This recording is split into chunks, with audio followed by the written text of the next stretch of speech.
A question I get asked quite a bit is, what kind of paints do I use when it comes to brush painting? Now, I understand not everybody has hundreds, if not thousands of dollars to spend on a really good quality airbrush compressor and airbrush itself. The purpose of this video is to help the majority of you who are just starting out building model kits, whether it's Gundam kits, cars, planes, spaceships, whatever it is that you choose, and knowing what right technique to use, as well as the kind of paint to use and brushes to use as well for the best results. Now, everybody wants to have that airbrush quality finish with a simple brush. Now, is that possible? Almost. It just depends again on those variables. So what we're going to do now is jump straight over to my paint area, and I'm going to show you a couple little techniques and a couple little bits of overview with some of these paints. Now, throughout my years of doing this kind of work, I've used a lot of different brands of paint. Now, there's lacquer paints, there's enamel paints, acrylic paints, and every company under the sun trying to sell you that their paint is the absolute best paint you could ever use. In actuality, each of these different companies make paints that will pretty much work for anybody. It's a matter of preference as you start getting into doing this more and more that you start to appreciate little nuances in paint and certain little things that companies do with their pigments and dyes and everything else like that would make you want to choose theirs over another brand. Now, I understand not everybody has the money to go out and plunk down $200, $300, $400, $500 on an airbrush compressor and then spend another $100, $200, $300 on an airbrush itself or even more. So your cheapest alternative is to use a brush and to use some paint. Now, when you're using a brush for painting, you want to make sure of a couple of variables. One of them being the type of brush you're using, and another one being the type of paint that you're using. Now, there are numerous different paints you can use. Enamel paints, like those little testers, things that you get out of Michael's or Hobby Lobby, the really cheap little enamel paints. Or you can get something like these acrylic paints from Tamiya, which out of the bottle will spread paint very well and it can look pretty good. Or you can go for something that is already pre-mixed and formulated specifically for brush painting, and that's where these paints from a company called Citadel comes in. Now again, not sponsored, just my opinion on experience. These Citadel paints, I would tell you, use these exclusively when you're doing brush paintings for Gundams and things like that. But really at the end of the day, it's what's going to work for you. The more color coverage you can give with the least amount of coats possible is the best in regards to the overall finish. And what I mean by that is, the less brushing you have to do on something, the less chance you're going to have of tons of caked on paint and brush strokes and things like that. And that's where these Citadel paints shine. A big deal with this is also the brush you're using.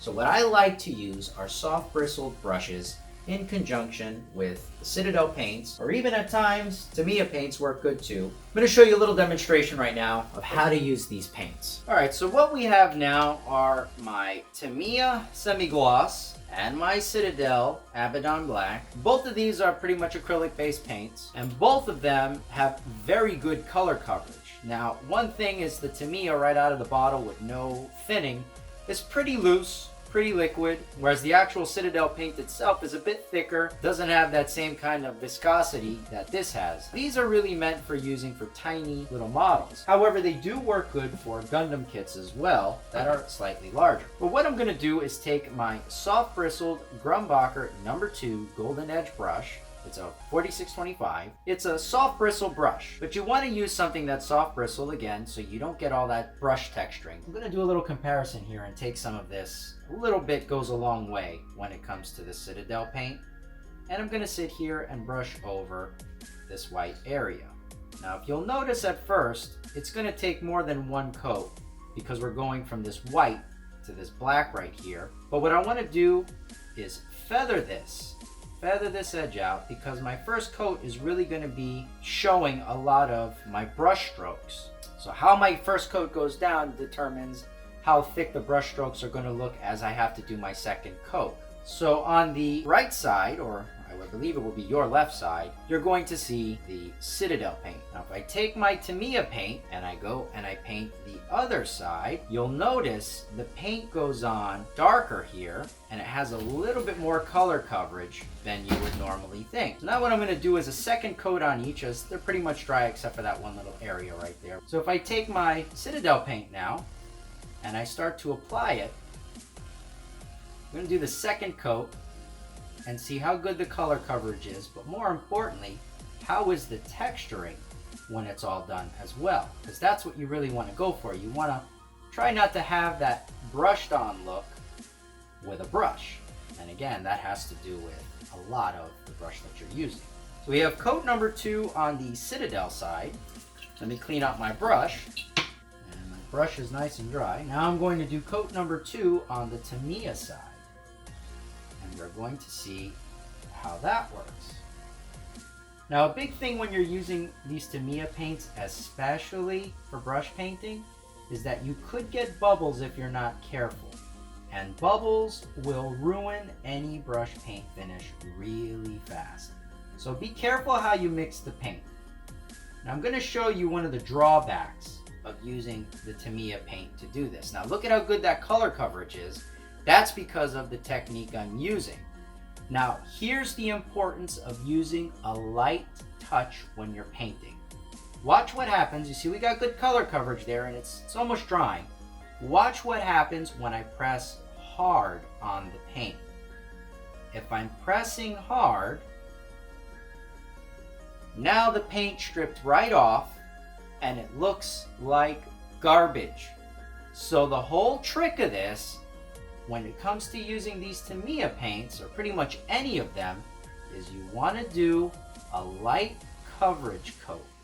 Light pressure on the brush, and with light pressure, I can pretty much cover that mistake I just made up. So again, light pressure on the brush is a big deal, coupled with the softness of the brush and the viscosity of the paint. I'm going to brush this out now, clear this out, and I'm coming back with another coat of Citadel on this side. So again, a little bit of the Citadel paint goes a long way, whereas you had to use a lot more of the Tamiya paint to be able to get that color coverage. So now what I'm doing with the Citadel paint, notice how the Citadel paint is not separating from the plastic. If I press hard, it's not coming off like the Tamiya paint did. So moving forward, now we're going to take a look at the finish of the paint using the same techniques with the brush. I'm going to see if I can get some nice close-up shots of this. Let me move my camera. So there's a couple of different things to take note of here. I've given this all ample time to dry. One thing of note is the Tamiya paint took a lot longer to dry than the Citadel paint did. On the areas that I caked it on really thick and then ended up not letting it dry completely before I did my second coat, on the Tamiya side over here, you'll notice how we got that scarring, that bumpiness right there.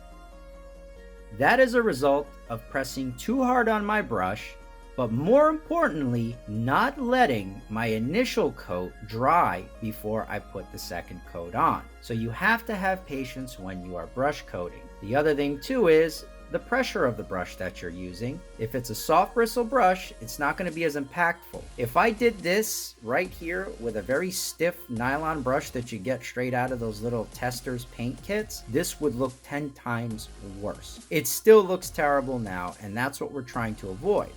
So if you give it ample time to dry before you apply your second coat and you use a nice light touch with a soft bristle brush, it's going to look better like it does here. Now this side right here, I took my time with. I did a light coat. I let it dry completely before I went over my second coat, and it looks pretty good. There really isn't much of any brush strokes on there, save for a little bit. Now if I switch over to the Citadel side, this is the paint that's specifically formulated for brush painting. You'll notice, even when I went and scored really heavily over this area, it actually recovered pretty good. Because A, the paint dried a lot quicker, and B, it adhered a lot better to the actual plastic I'm painting over itself.